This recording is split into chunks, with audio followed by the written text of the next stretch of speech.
तो आज एक और इम्पॉर्टेंट डेरिवेशन और उससे संबंधित कुछ क्वेश्चन, ठीक है। आप वीडियो में अंत तक बने रहिएगा और वीडियो के अंत में जो हम क्वेश्चंस बताएंगे वो मोस्टली एनसीईआरटी के क्वेश्चंस होंगे या बोर्ड में पूछे गए प्रश्न होंगे, ठीक है।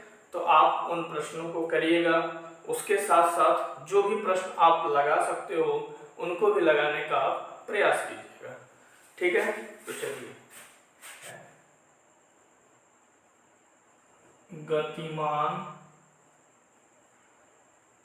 आवेश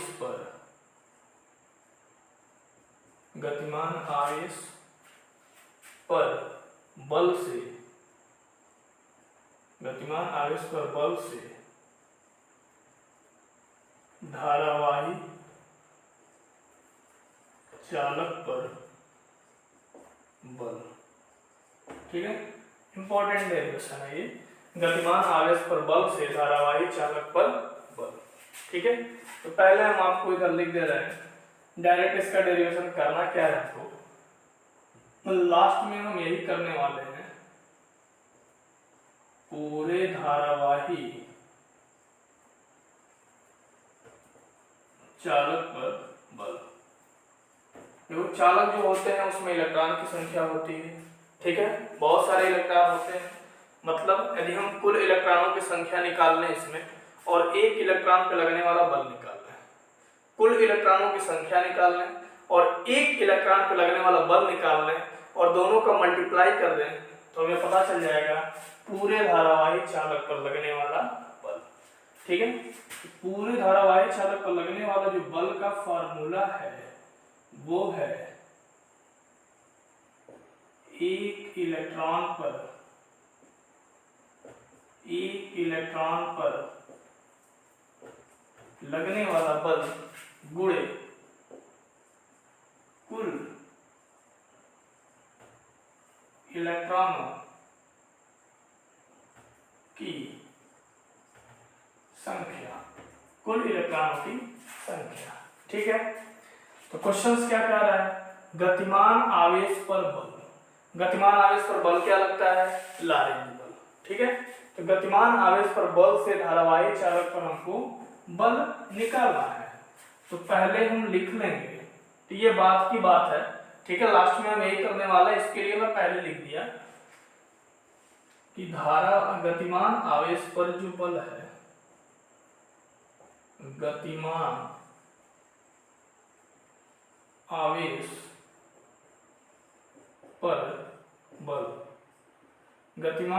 पर बल जो है वो क्या है, लारेंज बल, ठीक है। गतिमान आवेश पर बल क्या है, लारेंज बल, मतलब F बराबर हो गया QVB, क्या हो गया, F बराबर QVB साइन थीटा, ठीक। अब हम एक इलेक्ट्रॉन को जब लगने वाला बल निकालेंगे, चूंकि ये आवेश Q है, तो एक इलेक्ट्रॉन का जो आवेश होता है वो क्या होता है, E होता है, तो EVB साइन थीटा हो जाएगा। अभी हम चलते हैं कुल इलेक्ट्रॉनों की संख्या निकालने पर, ठीक है। माना एक धारावाही चालक चुंबकीय क्षेत्र B में रखा है, ठीक है। तो चालक का क्षेत्रफल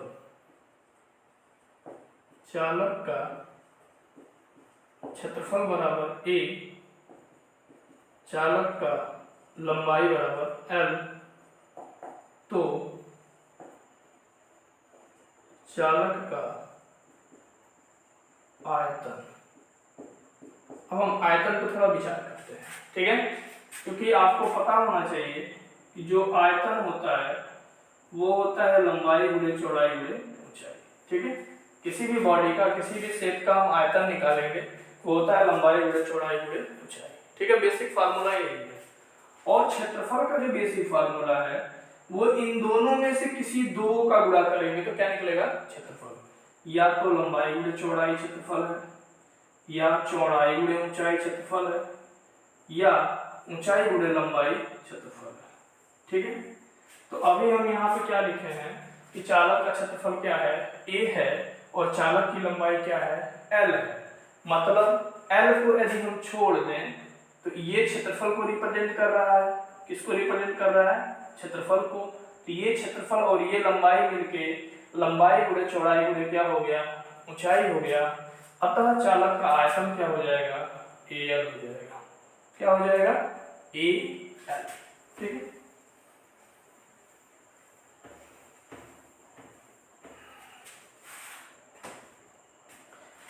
तो लिखेंगे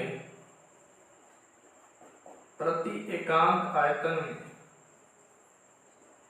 प्रति एकांक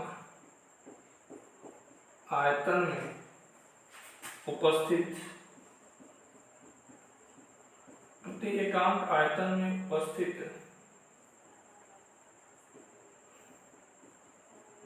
इलेक्ट्रॉनों की संख्या बराबर क्या है, मतलब एकांक आयतन में उपस्थित इलेक्ट्रॉनों की संख्या क्या है, n है।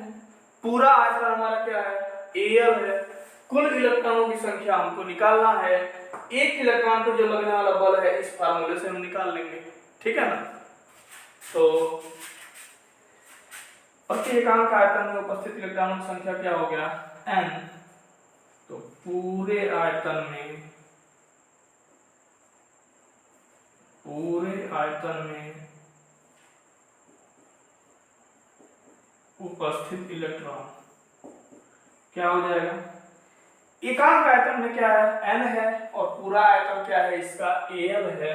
तो n का Al से मल्टीप्लाई करेंगे, ये क्या निकल जाएगा, पूरे आयतन में उपस्थित इलेक्ट्रॉनों की संख्या निकल जाएगी। ठीक है।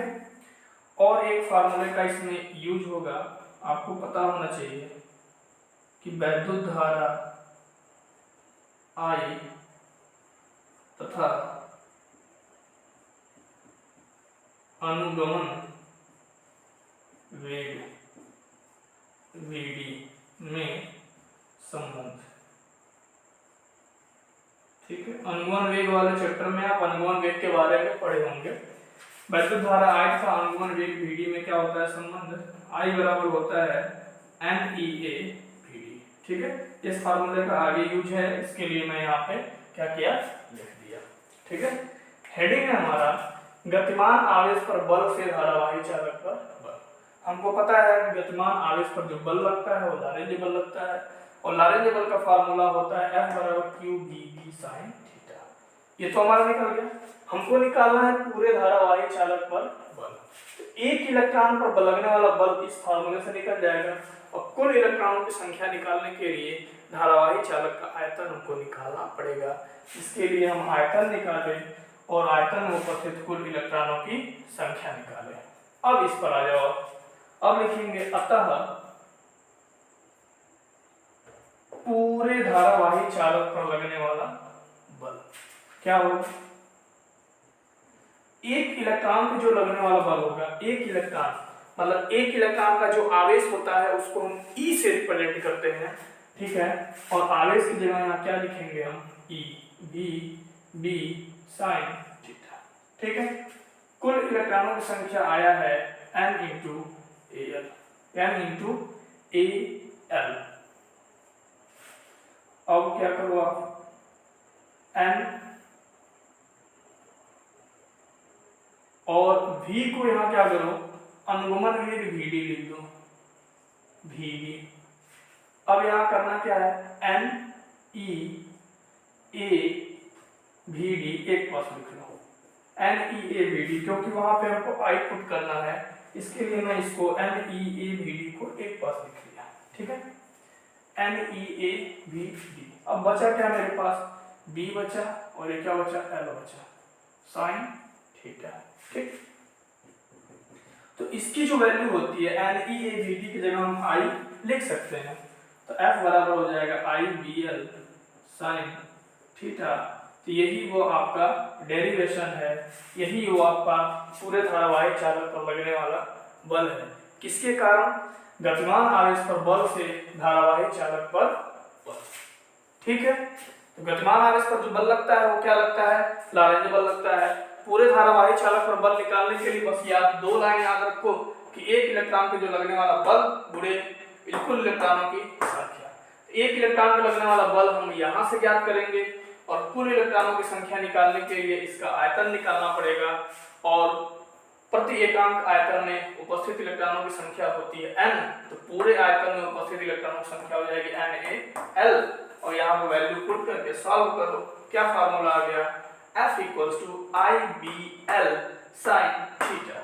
ठीक है, I है धारा, B है चुंबकीय क्षेत्र और L क्या है, चालक धारावाही चालक की लंबाई और F क्या है, धारावाही चालक पर लगने वाला बल।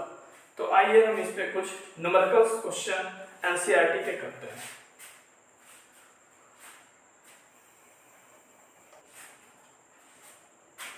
तो आइए हम पहला न्यूमेरिकल क्वेश्चन देखते हैं। ठीक है, क्या क्वेश्चन कह रहा है, एक 3 सेंटीमीटर लंबा तार, एक 3 सेंटीमीटर लंबा तार जिसमें 10 एम्पीयर विद्युत धारा प्रवाहित हो रही है, एक परिनालिका के भीतर उसके अक्ष के लंबवत है।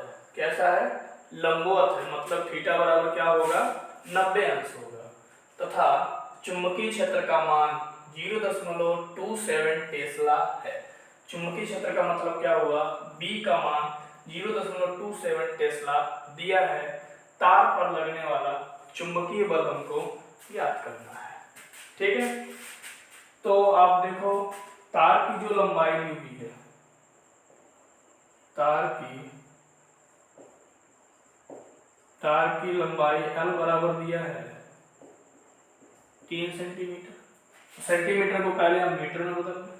हम बताए थे आपको कि सेंटीमीटर को मीटर में बदलने के लिए 10⁻⁻² से मल्टीप्लाई कर दीजिए। ठीक है, इसमें 10 एम्पीयर विद्युत धारा बह रही है, मतलब धारा क्या है, 10 एम्पीयर। एक परिनालिका के भीतर उसके अक्ष के क्या है, लंबवत है, मतलब थीटा बराबर कितना दिया है, 90 अंश। चुंबकीय क्षेत्र B का मान, चुंबकीय क्षेत्र जो B का मान है 0.27 टेस्ला है। तार पर लगने वाला चुंबकीय बल क्या है, ये क्वेश्चन हमको फाइंड करना है। ठीक है ना, तो तार पर लगने वाला चुंबकीय बल, तार पर लगने वाला चुंबकीय बल जो होगा वो होगा F बराबर IBL sin थीटा। ठीक है, F = क्या होगा, IBL sin थीटा। तो F I की वैल्यू क्या है, I की वैल्यू 10 एम्पीयर, B मतलब चुंबकीय क्षेत्र की वैल्यू 0.27, L परिनालिका की लंबाई कितनी है, 3 सेंटीमीटर, तो मीटर में बदले हैं तो 3 × 10 पे 2 मीटर, -2 मीटर सॉरी।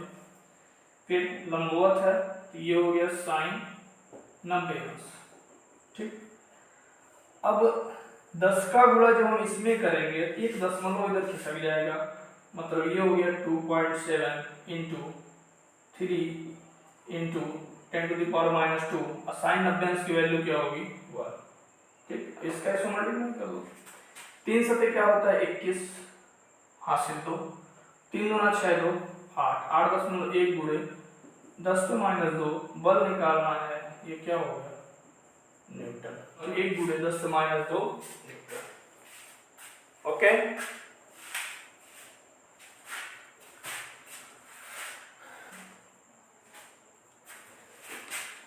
तो हम दूसरा क्वेश्चन लगाएंगे। दूसरा क्वेश्चन क्या है, ये भी क्वेश्चन एनसीईआरटी का क्वेश्चन है। ठीक है, एक तार जिसमें 8 एम्पीयर विद्युत धारा प्रवाहित हो रही है, 0.15 टेस्ला की एक समान चुंबकीय क्षेत्र में क्षेत्र से 30 अंश का कोण बनाते हुए रखा है। इसकी एकांक लंबाई पर, ध्यान दीजिएगा, एकांक लंबाई पर लगने वाला बल ज्ञात कीजिए। एकांक लंबाई पर लगने वाला बल ज्ञात कीजिए। फिर क्वेश्चन को रीड करते हैं। एक तार जिसमें 8 एम्पीयर विद्युत धारा प्रवाहित हो रही है, मतलब धारा जो इसमें है वो कितना है, 8 एम्पीयर। 0.15 टेस्ला के एक समान चुंबकीय क्षेत्र में, मतलब चुंबकीय क्षेत्र जो दिया है 0.15 टेस्ला, क्षेत्र से 30 अंश का कोण बनाते हुए रखा है, मतलब थीटा बराबर 30। इसकी एकांक लंबाई पर लगने वाले बल का परिमाण ज्ञात कीजिए, मतलब हमें क्या ज्ञात करना है, एकांक लंबाई पर लगने वाला बल। एकांक लंबाई पर जो लगने वाला बल होता है वो क्या होता है, F/L। मतलब हमें F/L की वैल्यू फाइंड करनी है। फार्मूला क्या होता है, F = IBL sin theta. I की वैल्यू पता है, B की वैल्यू पता है, थीटा की वैल्यू पता है, बड़े आराम से क्वेश्चन सॉल्व हो जाएगा। L को इधर लेते हो तो F/L क्या हो गया, एकांक लंबाई पर लगने वाला बल। तो ये हो गया IB sin थीटा। I की वैल्यू कितनी है, 8 एम्पियर, B की वैल्यू है 0.15 और थीटा की वैल्यू है sin 30। 8 गुणे 0.15 गुणे sin 30 की वैल्यू क्या होती है, 1/2। याद रखिएगा, 2 से 8 को कट करोगे, 2 1 कम 2, 2 चौका 8, यहाँ हो गया 4 गुणे 0.15, 15 चौका क्या होता है 60। 2 अंक के पहले दशमलव है ना, 2 अंक के पहले दशमलव लगाएंगे तो 0.60 हो जाएगा। इसका मात्रक क्या होगा, न्यूटन बटे मीटर। बल का मात्रक न्यूटन और लंबाई का मात्रक मीटर। ठीक है, तो ऐसे आप वीडियो को देख करके अच्छे से न्यूमेरिकल सॉल्व करेंगे। ठीक है, और भी अपने मन से जो आप न्यूमेरिकल लगा सकते हो, मल्टीपल चॉइस क्वेश्चन लगा सकते हो, ठीक है, वो आप लगाओ।